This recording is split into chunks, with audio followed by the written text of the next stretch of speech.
200 warriors stood in perfect silence along his fence line, their painted faces catching the morning light. Not one of them moved. Not one of them spoke. They simply watched Malachi Brooks through his cabin window as he gripped his coffee cup. With trembling hands. Yesterday, he had been nobody. A virgin rancher who'd never even kissed a woman, let alone understood the customs of the native tribes that roamed these endless plains. Today he was the center of something he couldn't comprehend, something that had begun with nothing more than his jacket and a woman's grateful smile. The storm had arrived, without warning the previous evening, turning the sky black as ink and sending sheets of rain across his isolated homestead. Malachi had been checking his horses in the small corral when he spotted her, a figure stumbling through the downpour, her long black hair plastered to her shoulders, her buckskin dress soaked through. She moved like someone fighting against more than just the weather. Each step, deliberate but exhausted. He thought nothing of it then, just acted on instinct. "Ma'am, you need shelter," he called out, running toward her through the mud. She turned, and even through the rain, he could see her dark eyes were filled with something that looked like fear. Not fear of him, but fear of something else entirely. Something that made her glance repeatedly over her shoulder toward the tree line. "I cannot stay," she said, her voice barely audible above the thunder. Her accent was soft but unfamiliar, each word carefully chosen. "My people will worry." But as lightning split the sky and illuminated her shivering form, Malachi did what his mother had taught him before she died. He showed kindness to a stranger in need. Without hesitation, he pulled off his thick wool jacket, the one his father had worn during harsh winters, and draped it around her shoulders. The moment the jacket settled around her, something changed in her expression. She looked down at the worn leather and faded fabric as if it were made of gold, then back up at his face with an intensity that made his heart race in ways he didn't understand. "You would give this to me," she whispered. "Just until the storm passes," he replied, feeling heat rise to his cheeks. "You're freezing." She pulled the jacket tighter around herself, and for a moment they stood there in the rain. Two strangers sharing something that felt larger than the simple exchange it appeared to be. Then she smiled. Not the polite smile of gratitude he expected, but something deeper. Something that seemed to reach into parts of his soul he didn't know existed. "My name is Ayanna," she said. "Malachi Brooks. I will remember this kindness, Malachi Brooks." She disappeared into the darkness before he could offer her his cabin, leaving him standing alone in the storm with questions he couldn't answer. He had no way of knowing that his simple act of compassion had just set in motion events that would change not only his life, but the delicate balance between two worlds. Now, as he stared at the silent army outside his fence, one thought echoed through his mind. What exactly had he done? The sun climbed higher, but the warriors remained motionless. Malachi had been watching them for 3 hours now, his breakfast growing cold on the table, his mind racing through every possible explanation for their presence. They weren't threatening him directly, but their sheer number made his blood run cold. 200 men could overrun his small homestead in minutes if they chose to. He tried to go about his morning routine, feeding the chickens and checking the water trough, but every movement felt watched, examined, judged. The warriors' painted faces tracked his every step, their expressions unreadable. Some carried bows. Others held long spears, but none had drawn their weapons. They simply stood there like living statues, creating a human wall that stretched along the entire length of his property line. As the morning wore on, Malachi noticed something that made his stomach tighten with unease. More warriors were arriving. Small groups emerged from the distant hills, their horses moving at a steady pace toward his ranch. By midday, what had started as 200 had grown to nearly 300. They arranged themselves with military precision, filling every gap along his fence, until there was no break in their formation.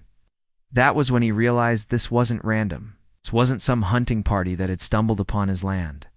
This was organized, planned, purposeful, but for what? The memory of Ayanna's grateful smile haunted him. The way she had looked at his jacket, as if it meant something far beyond its practical warmth.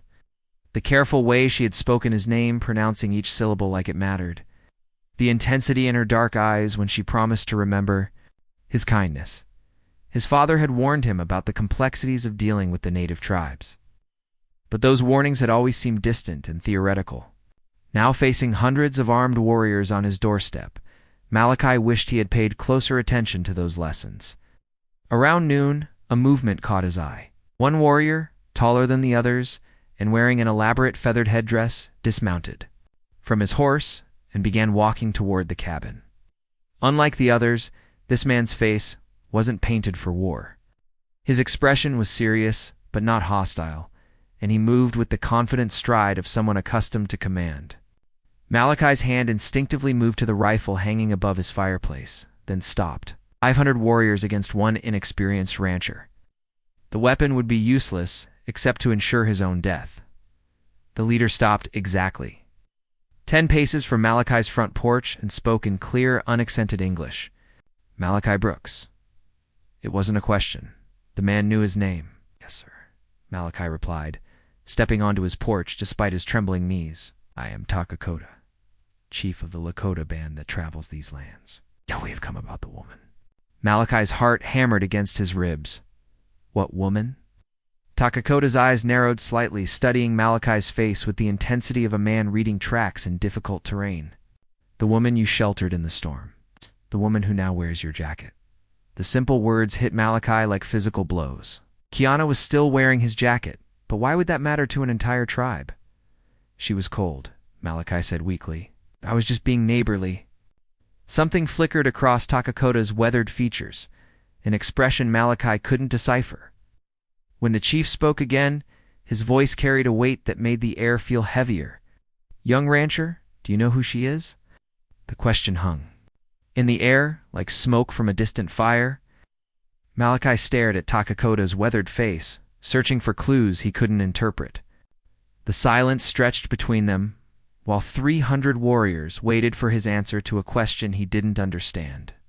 She said her name was Ayana, Malachi replied, his voice smaller than he intended. That's all I know. Takakota's expression darkened. That is not all you need to know. The chief turned and gestured toward the assembled warriors. Ouch. Each of these men would die for her without hesitation. They've ridden for 2 days straight, leaving their families behind because word reached us that she had been seen with a white rancher wearing his jacket. Malachi felt the blood drain from his face. I don't understand.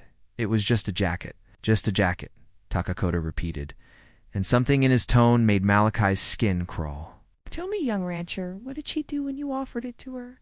The memory came flooding back with uncomfortable clarity. The way Ayana had stared at the jacket as if it were precious. The way she had asked if he would truly give it to her. The intensity in her eyes when she pulled it around her shoulders. She seemed surprised, Malachi admitted. Like maybe she wasn't used to kindness from strangers. Takakota nodded slowly. She is my daughter. The words hit Malachi like a physical blow. The chief's daughter. He'd given his jacket to the chief's daughter. No wonder 300 warriors had appeared at his fence. Sir, I meant no disrespect, Malachi stammered. I was just trying to help. I didn't know who she was. That much is clear, Takakota replied. If you had known, you would never have dared approach her. Malachi's mind raced. What's this about? Honor? Had he somehow violated their customs by speaking to her? By touching her with his jacket? The possibilities terrified him. What happens now? He asked. Kaka studied him for a long moment, his dark eyes seeming to weigh Malachi's. Soul, that depends on many things. Why was she alone in the storm? Why did she accept your jacket? And most importantly, the chief's voice dropped too barely above a whisper. Why did she not come home last night? The last question hit Malachi like cold water. What do you mean she didn't come home? Ayana left our camp 2 days ago to gather herbs for her grandmother's medicine. She should have returned before the storm. When our scouts found her horse this morning, still wearing your jacket, she was nowhere to be found. Malachi's legs nearly gave out. You think something happened? To her? I think, Takakota said, his voice carrying a dangerous edge, that the last person to see my daughter alive was you. Was she? The accusation hung between them like a blade. Malachi could feel the eyes of 300 warriors boring into him. Their earlier stillness now feeling less like patience and more like the calm before violence erupts. She left on her own, Malachi protested. I offered her my cabin, but she said her people would worry. She walked back into the storm wearing your jacket. Yes, but I told her she could keep it until Malachi's words died in his throat as he realized what Takakoto was really telling him. Ayana hadn't made it home. She had disappeared somewhere, between his ranch and her camp, and he was the last person who had seen her. But there was something else in the chief's eyes, something beyond anger or grief, something that looked almost like hope. There is one way to prove your innocence, young rancher. Takakoto's words sent ice through Malachi's veins. Prove his innocence. The way the chief said it suggested the proof would be neither simple nor safe. What kind of proof? Malak asked, though part of him dreaded the answer. You will help us find her. The statement was so unexpected that Malachi blinked in confusion. Help you find her, but I don't know anything about tracking or, where you last saw her. You know which direction she went? Most importantly, Takakota's eyes hardened. You know why she was running? Running? The word escaped Malachi's lips before he could stop it. Takakota stepped closer, his imposing frame casting a shadow over Malachi despite the noon sun. My daughter is the finest rider in our tribe. Her horse does not spook easily, and she knows these lands better than the wolves that hunt them. For her to be caught in that storm alone and on foot means something drove her from her horse before. She reached safety. Chill ran down Malachi's spine as he remembered Ayana's behavior during the storm. The way she had kept glancing over her shoulder toward the tree line, the fear in her eyes that hadn't seemed directed at him, the exhaustion in her movements as if she had been traveling hard for hours. She seemed scared, Malachi admitted, but not of me. She kept looking behind her toward the woods. Exactly. Takakota's voice carried grim satisfaction. Someone was following her, someone who means her harm. And now she has disappeared between your ranch and our camp, somewhere. In those 12 miles of wilderness, the math was brutal in its simplicity. 12 miles of rough terrain, countless hiding spots, and a woman who had vanished without a trace. If she was injured or trapped somewhere, every hour that passed reduced their chances of finding her alive. But why do you need me? Malachi asked. You have 300 men who know this land better than I ever will. Because Takakota said, whoever took my daughter knows we would search. They will avoid the obvious paths, the places we would look first, but they might not expect a white rancher to be hunting with us. Your presence changes their calculations. Malachi felt the weight of 300 stares pressing down on him.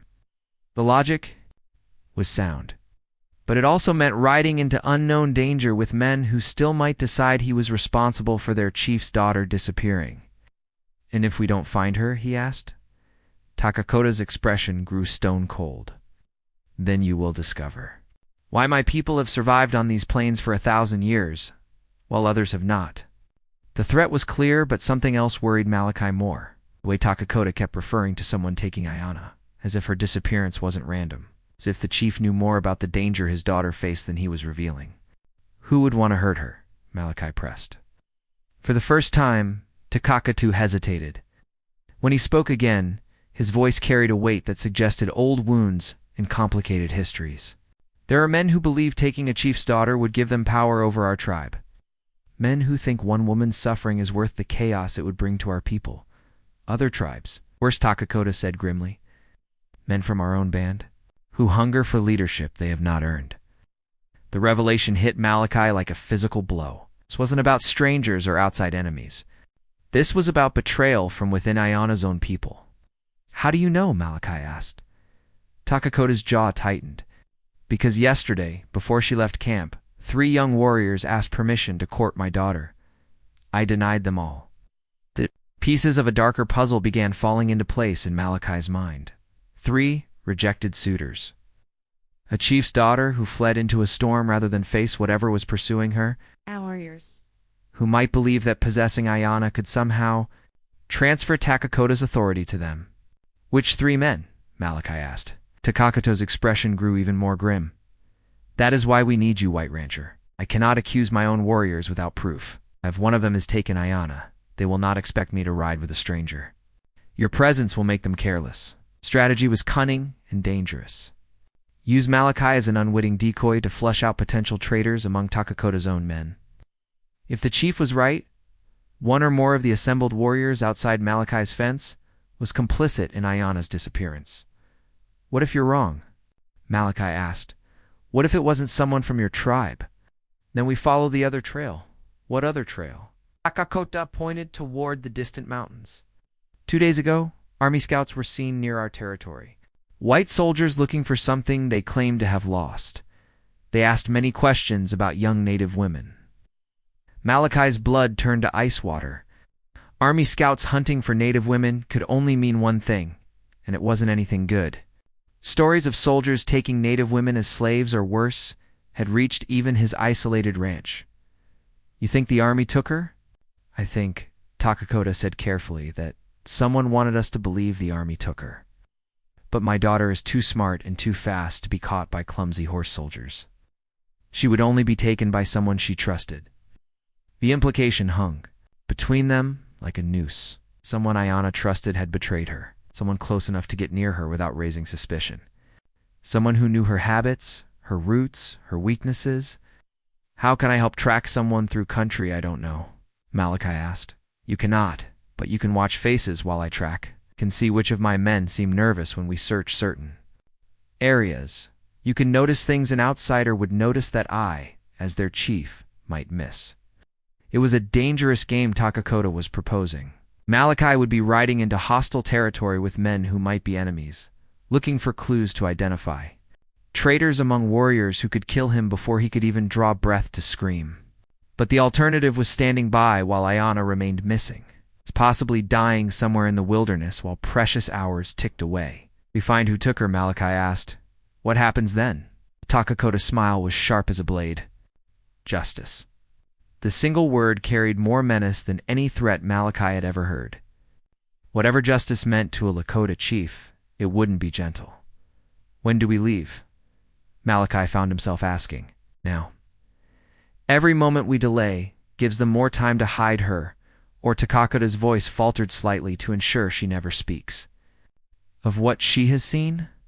The urgency in the chief's tone told Malachi everything he needed to know about Ayana's chances if they didn't find her soon. This wasn't just about a missing woman anymore. This was about preventing a murder. I'll get my horse, Malachi said as he turned toward the stable.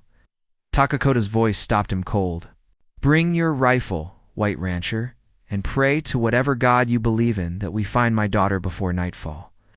The chief's words carried a finality that made Malachi's hands shake as he reached for his saddle. Whatever they were riding into, Takakota clearly expected it to end in blood. But as Malachi prepared his horse, one thought kept echoing in his mind. If Ayana had been taken by someone she trusted, someone from her own tribe, then riding out with Takakota's warriors might not be a rescue mission. It might be riding straight into a trap. Within minutes, Malachi found himself riding alongside Takakota at the head of a column of 50 warriors. The remaining men stayed behind to guard the ranch and watch the surrounding area. But their presence felt more like insurance than protection. Insurance that Malachi wouldn't try to escape if things went badly. The trail started exactly where Malachi remembered seeing Ayana disappear into the storm. Takakota dismounted and studied the ground with the intensity of a man reading a book, written in mud and broken grass. Despite the previous night's rain, he seemed to find signs that Malachi's untrained eyes couldn't detect. She went this way, Takakota announced, pointing toward a rocky outcropping about half a mile from Malachi's fence line. But she was not alone. How can you tell? Her footprints are deep on the left side, shallow on the right. She was favoring her left leg, probably injured. And here, Takakota pointed to a depression in the soft earth. Someone else's boots, larger, walking behind her. The image that formed in Malachi's mind made his stomach clench. Ayana hurt and limping, being followed by someone who meant her harm. No wonder she had seemed so frightened during the storm. As they followed the trail deeper into the wilderness, Malachi became aware of tension among the warriors riding with them. Conversations died when he looked in their direction. Several men kept glancing at each other with expressions he couldn't read. The atmosphere felt charged like the air before lightning strikes. "Tell me about the three men who asked to court." "Your daughter," Malachi said quietly to Takakoda. The chief's jaw tightened. "Kichi rides with us today. He is young, impetuous, believes his hunting skills make him worthy of any woman. Ayana has made it clear she has no interest in him." Malachi scanned the warriors behind them, but couldn't identify which man might be Kichi. They all looked formidable and dangerous to his inexperienced eyes. "The second is Chaitan. He is older, more cunning. He believes marriage to my daughter would give him claim to lead the tribe when I die. Is he here too?" "He stayed behind to guard your ranch." Takakoda's tone suggested that decision had been deliberate. "The third is Madak. He has a violent temper and does not accept rejection well." Before Malachi could ask about Madak, Takakoda suddenly raised his hand, signaling the entire column to halt. The chief dismounted again and examined something on the ground that made his expression darken considerably. "What is it?" Malachi asked. "Blood." The single word sent ice through Malachi's veins. He looked down at the spot Takakoda was studying and could barely make out dark stains on the rocks. "How much blood?" Malachi asked, dreading the answer. "Not enough to kill, but enough to weaken." Takakoda stood slowly, his eyes scanning the surrounding terrain. The trail splits here. Malachi saw it now. What had been a clear path through the grass suddenly diverged in three different directions. One set of tracks led toward the river, another toward the mountains, and a third back toward the area near his ranch. "Which way do we go?" Malachi asked. Before Takako could answer, one of the warriors behind them spoke up. "Chief, we should split our forces. Cover all three trails." Malachi turned to see a young man with intricate tattoos covering his arms. The warrior's suggestions sounded logical, but something in his tone made Malachi uneasy. "That is Kichi," Takakoda murmured, confirming Malachi's suspicion. "It would be faster to search all three paths," Kichi continued. "If she is injured and hiding, we need to find her quickly." Other warriors murmured agreement, but Takakoda remained silent for a long moment, studying the split trails with an expression that suggested he was seeing more than just footprints in broken grass. "No," the chief finally said, "we stay together." "But chief," another warrior protested. "If we delay, if we split up," Takakoda interrupted, his voice carrying deadly authority, "whoever took my daughter will have accomplished exactly what they intended. They want us scattered, confused, chasing shadows, while they escape with their prize." The accusation hung in the air like smoke. Takakoda was all but declaring that one of his own men was responsible for Ayana's disappearance, and that the split trail was a deliberate deception. Malachi watched the faces of the warriors around him, looking for the tells Takakoda had described. What he saw made his blood run cold. More than one man looked nervous, but it wasn't the nervousness of concern for their chief's daughter. It was the nervousness of men whose plans had just been exposed. Takakoda's decision to keep the group together created an immediate shift in the atmosphere. Malachi could see several warriors exchanging glances that spoke of plans disrupted and timelines thrown into chaos. The chief had essentially declared that he didn't trust his own men, and everyone knew it. "We followed the trail toward the river," Takakoda announced. "That path shows the most weight in the tracks. Someone wanted us to think she went toward the mountains or back to the ranch, but the river trail tells the real story." As they rode toward the water, Malachi found himself studying each warrior with new eyes. Kichi rode near the front, his jaw clenched in what looked like frustration. Behind him, other men whispered among themselves in their native language, their tones urgent and worried. The river, when they reached it, was running high from the previous night's storm. The banks were muddy and torn up, making tracking difficult. Takakoda dismounted again and spent long minutes examining the ground, his expression growing increasingly grim. "She crossed here," he finally announced, but not willingly. "How do you know?" Malachi asked. "The spacing of her steps?" Someone was forcing her to move faster than her injury allowed. Takakoda's voice carried a rage that made the air feel dangerous. "And there are horse tracks on the other side. Fresh ones," The implication was clear. Whoever had taken Ayanna had horses waiting across the river. This wasn't a crime of opportunity or passion. It was planned, organized, coordinated. Chief Kitchi called out from upstream, "I found something." Everyone rode toward the young warrior who was pointing at something caught on a low-hanging branch near the water's edge. Even from a distance, Malachi could see what it was. His jacket, the wool coat he had given Ayanna during the storm. "She left it as a sign," Takakota said quietly. "My daughter is clever. She wanted us to know this was the right path." But as they got closer, Malachi noticed something that made his heart sink. The jacket wasn't just caught on the branch. It was tied there, deliberately placed where searchers would find it. And there was something else. "There's a message," Malachi said, pointing to a piece of bark tucked into one of the jacket's pockets. Takakota pulled out the bark carefully. Scratched into its surface, in what looked like charcoal, were symbols Malachi couldn't read, but their meaning seemed to hit Takakota like a physical blow. "What does it say?" Malachi asked. Takakota's face had gone pale beneath his weathered skin. "It says, 'The daughter pays for the father's crimes. Sunset tomorrow or she dies.'" The message changed everything. This wasn't about rejected suitors or ambitious warriors seeking power through marriage. This was about revenge against Takakota himself, with Ayanna as the weapon. "What crimes?" Malachi asked. "There was a dispute last winter. A warrior from another band claimed I had stolen horses that belonged to his family. When he challenged me to combat, I defeated him, but I spared his life." Takakota's voice carried the weight of regret. His name was Akachita. He swore he would have his revenge. "You think he took Ayanna? Think he has help?" Takakota looked around at his assembled warriors with eyes that held both fury and suspicion.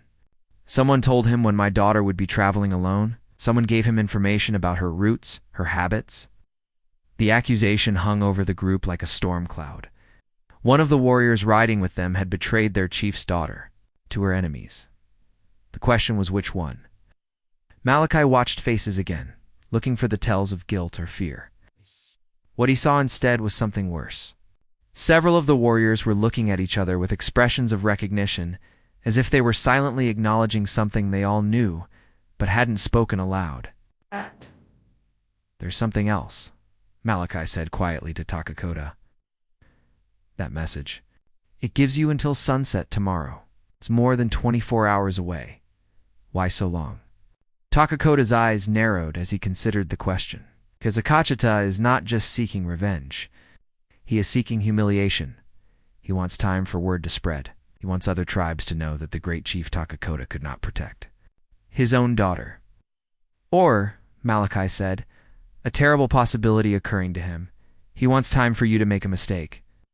Time for you to do something desperate that will destroy your authority with your own people. The truth of it hit them both simultaneously. This wasn't just a kidnapping. It was a trap designed to force Takakota into actions that would discredit him as a leader. If he negotiated with Akachita, he would look weak. If he refused and let Ayanna die, he would look heartless. If he attacked and lost warriors in the process, he would look reckless.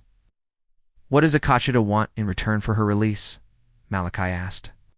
Takakota's smile was sharp and cold. "He has not said yet, but I know what he wants. He wants me to abdicate my position as chief and acknowledge him as the rightful leader of both our bands."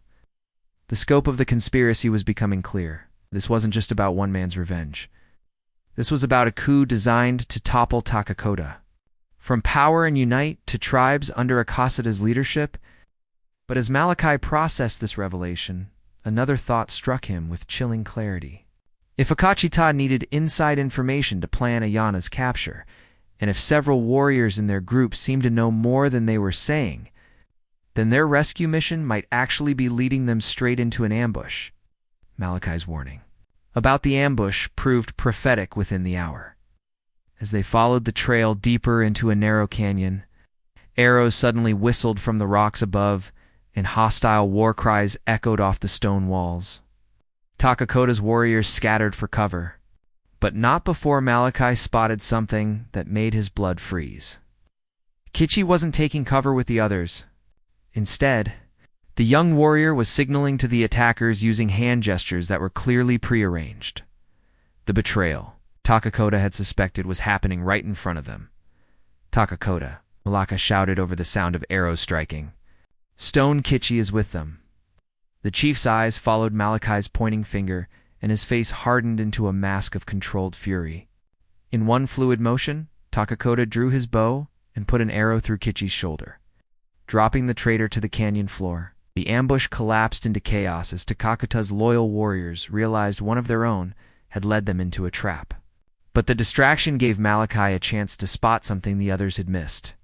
High up on the canyon wall, partially hidden behind a cluster of boulders, he could see a flash of buckskin that could only be Ayana. She's up there, Malachi called to Takakoda, pointing toward the rocky outcropping, about 50 yards up the north wall, too exposed. Takakoda replied, firing an arrow at one of Akachita's men. They will kill her before we can reach her. But Malachi was already moving.